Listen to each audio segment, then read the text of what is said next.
कि मैं आपको बता दूं कि मैं इस वक्त जहां पर खड़ी हूं वहां से दूरी और ट्विन टावर की और मेरे बीच के करीब 1.5 किलोमीटर है।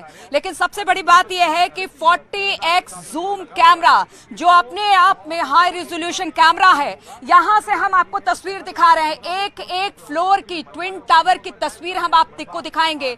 आप क्लियर तरीके से इस जूम कैमरे से 40x जूम कैमरे से देख सकते हैं। और ये जो इक्विपमेंट्स लगाए गए हैं हमारी तरफ से, ये जो कैमरा लगाया गया है शायद किसी के पास ना हो। इतने नजदीक से तस्वीर कोई भी नहीं दिखा सकता जितनी नजदीक से हम आपको तस्वीरें दिखा रहे हैं। तो आप ट्विन टावर की तस्वीरें देख रहे हैं। एक्सप्लोसिव भरा जा चुका है, ब्लास्ट का इंतजार किया जा रहा है। लगातार जो टीम यहां पर लगी हुई है वो ये देखने की कोशिश कर रही है कि किसी तरह की कोई गलती तो नहीं हो गई है, चूक तो नहीं हो गई है। अंतिम समय तक यहां पर जो टेक्निकल टीम है वो जा रही है, देख रही है, हर चीज का परीक्षण और निरीक्षण कर रही है। और सबसे बड़ी बात यह है कि यहां पर किसी तरह की कोई चूक की गुंजाइश नहीं है, क्योंकि अब वक्त बहुत कम रह गया है। बताया जा रहा है कि कुछ देर के बाद यहां पर एक बार फिर से टेक्निकल टीम ऊपर की तरफ जाएगी और जो भी तार बिछाए गए हैं, एक्सप्लोसिव बिछाए गए हैं, उसे एक बार फिर से चेक करेगी और 100 मीटर की दूरी से ब्लास्ट किया जाएगा, जिसकी तैयारी भी कर ली गई है। और इस वक्त हम आपको 7 तस्वीरें दिखा रहे हैं अपने टीवी स्क्रीन पर। आप देख सकेंगे कि किस तरह से इस महा कवरेज की तैयारी हमने की है और हमारे सारे कैमरों की तस्वीरें इस वक्त आप टीवी स्क्रीन पर देख पा रहे हैं। किस तरह की तैयारी की गई है। 8 महीने से ये तैयारी की जा रही थी इस ट्विन टावर को गिराने की, ध्वस्त करने की, ब्लास्ट करने की। जो तैयारी अब मुकम्मल कर ली गई है, बस कुछ ऐसी चीजें हैं जिसको अब भी जांच उसकी की जा रही है कि कहीं त्रुटि, कोई गलती ना हो जाए। इसीलिए वहां पर इंजीनियर्स की टीम और टेक्निकल टीम मौके पर मौजूद है। और इसके साथ साथ हम दिखा रहे हैं कि जो आसपास का इलाका है, और अब 7 तस्वीरों के बाद कुल 25 तस्वीरें भी हम आपको दिखा रहे हैं। 25 तस्वीरों के जरिए आप उन सब चीजों को देख पाएंगे जो ट्विन टावर को गिराने से लेकर अब तक, और उसके बाद किस तरह के चीजें होंगी वो भी हम आपको दिखाएंगे। लेकिन 25 तस्वीरें इस वक्त आप टीवी स्क्रीन पर देख रहे हैं। आसपास के इलाके को खाली करा लिया गया है, बिजली और गैस पाइपलाइन को काट दिया गया है। इसके अलावा जो पार्किंग है उसको कहीं और बनाया गया है। जो 2 टावर है, एमराल्ड कोर्ट और उसके बाद की बात एटीएस सोसाइटी की बात की जाए, इसके अलावा लोगों को कहां ठहराया गया वो भी हम आपको दिखा रहे हैं। लोग किस तरह से घर छोड़कर जा रहे हैं वो भी तस्वीरें आप देख सकते हैं। वो तमाम तस्वीरें इस 25 तस्वीरें के जरिए आप देखेंगे जिस ट्विन टावर को गिराने की तैयारी 8 महीने से चल रही थी।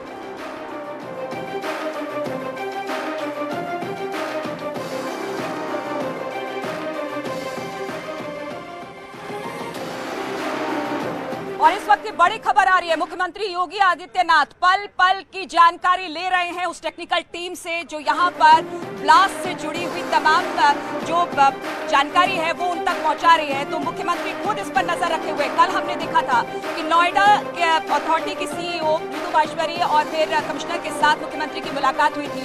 तब भी एक मीटिंग के दौरान पूरी तरह से मुख्यमंत्री ये आश्वस्त हो लेना चाहते थे कि सारी तैयारियां मुकम्मल तो हो गई है। और आज भी कुछ ऐसा ही देखने को मिल रहा है जब मुख्यमंत्री लगातार इस पर नजर बनाए हुए, क्योंकि अब वक्त बहुत कम है और वक्त बहुत कम है, किसी तरह की कोई त्रुटि, कोई चूक ना हो जाए, इसको लेकर भी तमाम जानकारी मुख्यमंत्री ले रहे हैं। तो इस वक्त की बड़ी खबर हम आपको बता दें, मुख्यमंत्री योगी आदित्यनाथ पल पल की खबर ले रहे हैं। जो टेक्निकल टीम यहाँ पर मौजूद है कि सारी तैयारी तो मुकम्मल कर ली गई है, वो तस्वीरें भी हम आपको दिखा रहे हैं।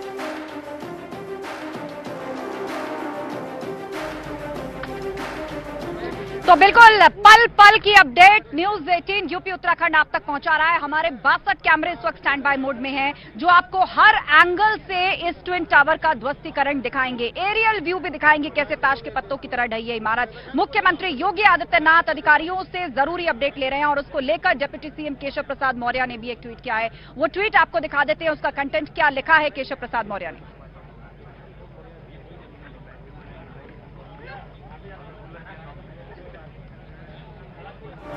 तो ये ट्वीट हम आपको दिखा रहे हैं। डिप्टी सीएम केशव प्रसाद मौर्य ने ट्विन टावर के ध्वस्तीकरण को लेकर ये ट्वीट किया है और लगातार ही आपको बता दें कि जिस तरीके से आज भ्रष्टाचार की इस इमारत को जमींदोज होना है, सरकार, उससे जुड़े हुए मंत्री, कार्यकर्ता, सभी लोग इसको एक नजीर की तरह पेश कर रहे हैं, क्योंकि उत्तर प्रदेश के अंदर, नोएडा के अंदर ये 800 करोड़ की लागत से बनाया गया ये ट्विन टावर था, और जिसको आज पूरी तरह से मिट्टी में मिला दिया जाएगा। एक सख्त संदेश बिल्डर्स, उन माफियाओं पर भी जाएगा, उन अधिकारियों तक भी जाना चाहिए जिनकी मिली भगत के कारण ये ट्विन टावर्स बनकर के तैयार हुए। आपको बता दें कि सुप्रीम कोर्ट ने भी अभी एश्योर कर दिया है कि जिन कंज्यूमर्स का पैसा फंसा है उनका पूरा पैसा भी वापस होगा, मतलब किसी के भी हित से कोई कॉम्प्रोमाइज नहीं किया जाएगा। दूसरी तरफ यूपी सरकार इसके ध्वस्तीकरण की तैयारियों को मुकम्मल कराने में लगी है। किसी तरह की परेशानी आसपास सोसाइटीज में रह रहे लोगों को ना आए, धूल, कंकड़, पत्थर या इसका जो डेब्री है उससे आसपास की बिल्डिंग्स को नुकसान ना हो, कोई इमरजेंसी ना हो, इस सब की तैयारी यहां पर की गई है। मेरे ठीक पीछे आप ये देख रहे हैं ट्विन टावर, जिसकी टिक टिक जो है वो उसका काउंटडाउन शुरू हो चुका है। महज 2.5 घंटे का वक्त बचा है, 150 मिनट का वक्त रह गया है। और अब आपको सीधे लिए चलते हैं, हमारे सहयोगी संदीप हमारे साथ लाइव जुड़े हुए हैं, वो नजर बनाए हुए हैं। संदीप, आप इस वक्त कहां पर मौजूद हैं? मैं जहां पर हूं वो जगह लगभग 500 मीटर की दूरी पे है, और मुझे ऐसा लगता है कि सबसे पास शायद मैं ही खड़ी हूं, और बहुत ही क्लैरिटी से ट्विन टावर्स देखे जा रहे हैं। आसपास पूरे इलाके में इस वक्त सन्नाटा पसरा है, कोई हलचल यहां पर नजर नहीं आती, बिल्डिंग्स को आसपास खाली कराया जा चुका है। क्या ताजा अपडेट? मात्र 150 मिनट रह गए हैं। आप क्या करूं? चढ़े जा रहे। देखिए, न्यूज 18 की टीम गेजा गांव में पहुंची है। ये गेजा गांव ट्विन टावर के ठीक बगल में, यहां से 300 मीटर दूरी पे ट्विन टावर है। मुख्य गेट इसका बंद कर दिया गया है ताकि लोग उधर ना जा पाएं। वहीं न्यूज 18 की टीम पीछे के गेट से पहुंची है।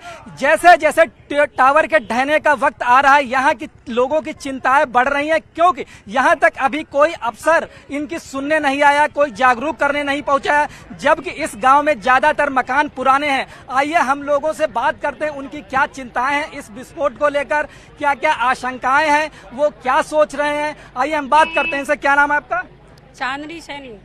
आपका यहाँ पे क्या क्या चिंता है, क्योंकि टावर कुछ ही देर में ढहने वाला है, आप लोग क्या कहना चाहते हैं? चिंता तो बहुत है, सबकी चिंता है, सबको चिंता है, क्योंकि ये है बहुत से जिनको सांस की प्रॉब्लम है, कोई लोग बीमार हैं। अब ये पॉल्यूशन उड़ेगा, उनको दिक्कत होगी। यहाँ अभी तक कोई अधिकारी आया कि आप लोग कैसे बचाव करें? कोई नहीं आया है, किसी ने अलर्ट नहीं किया है कि बाहर निकलो, या जो भी है किसी वजह से आपकी बिल्डिंग को हानि पहुंचेगी, या हम जिम्मेदार हैं, या हम रिपेयरिंग कराएंगे, कुछ करेंगे, कुछ नहीं है। हम तो टीवी पे, न्यूज पे ही देख। आपका क्या नाम है? हमारा रंजीत सैनी। क्या चिंताएं हैं आपकी? हमें जी मकान को लेकर बहुत चिंता है। मकान आपका कमजोर है? हाँ जी, कमजोर है, बहुत कमजोर मकान है। डर लग रहा है कि जो इतनी फौलाद बिल्डिंग है उनको ही परेशानी नहीं है, हमें तो बहुत परेशानी है। आपका क्या नाम है? निर्मला देवी। क्या दिक्कतें हैं आप लोगों को, क्या चिंताएं सता रही हैं? चिंताएं तो ये है कि मकान पुरानी है, अभी तक कोई किसी ने बताने नहीं, हमको टीवी के थ्रू पता लगा है कि ये टावर गिर रहा है, किसी ने बताने नहीं आया आज तक। क्या नाम है आपका? मुबारक नाम है मेरा। आप कहाँ पे रह रहे हैं? मैं इधर ही रहता हूँ। आप लोगों के अंदर क्या चिंता है, क्या यहाँ के लोग सोच रहे हैं? सोच तो बहुत कुछ रहे, लेकिन ये चिंता सबसे ज्यादा ये है पॉल्यूशन होगा, क्या नाम है, सांस लेने में दिक्कत होगी, और थोड़ा बहुत अर्थक्वेक को भी फील होगा। आपका क्या नाम है? संतोष कुमार।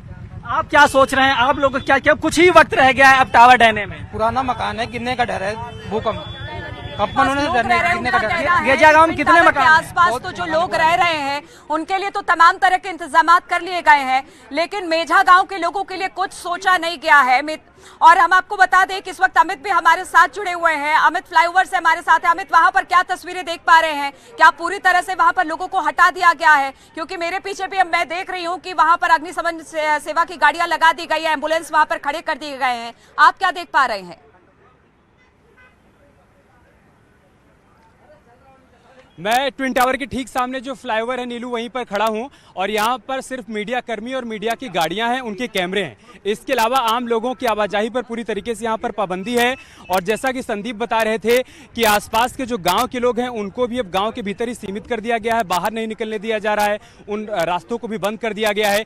देखिए, अब चूंकि इंतजार की घड़ियां समाप्त होने वाली है, घड़ी की सुई बैक दिशा में चल रही है और बहुत जल्द 2:30 बज जाएगा, उसके बाद ये इमारत जमींदोज हो जाएगी। लेकिन जितनी उत्सुकता देश के लोगों के भीतर ये जानने को लेकर है कि इमारत गिरेगी कैसे, उतनी ही आशंका, उतना ही डर आसपास रहने वाले लोगों के मन में है, क्योंकि देश में पहली बार ऐसा होने जा रहा है कि इतनी बड़ी इमारत जमींदोज होगी। तो सवाल ये खड़ा हो रहा है कि आसपास की जो इमारतें हैं क्या उनको नुकसान पहुंच सकता है, क्या आसपास जो लोग रहने वाले हैं उनको किस तरह की चुनौतियों का सामना करना पड़ सकता है। इन तमाम बातों को लेकर लोगों के मन में आशंकाएं हैं। तो एक तरफ तो उत्सुकता है कि भ्रष्टाचार की इमारत गिरेगी तो कैसे गिरेगी, और साथ ही साथ लोगों के मन में सवाल और आशंकाएं भी हैं कि कहीं कोई नुकसान ना हो जाए, क्योंकि कागजों पर तो ये बताया गया है कि कोई नुकसान नहीं होगा, लेकिन प्रैक्टिकल चीजें जमीन पर देखने को मिलती है नीलू। तो देखना होगा कि 2:30 बजे जब ये भ्रष्टाचार की इमारत जमींदोज होगी तो कहीं कोई नुकसान, कहीं कोई ऐसी बात तो सामने नहीं आती है जो चिंता बढ़ा दे। बिल्कुल इसी बात की चिंता गेजा गांव के लोगों को भी अमित थी। उनका कहना था कि देखिए हमारे लिए किसी तरह की कोई व्यवस्था नहीं की गई है।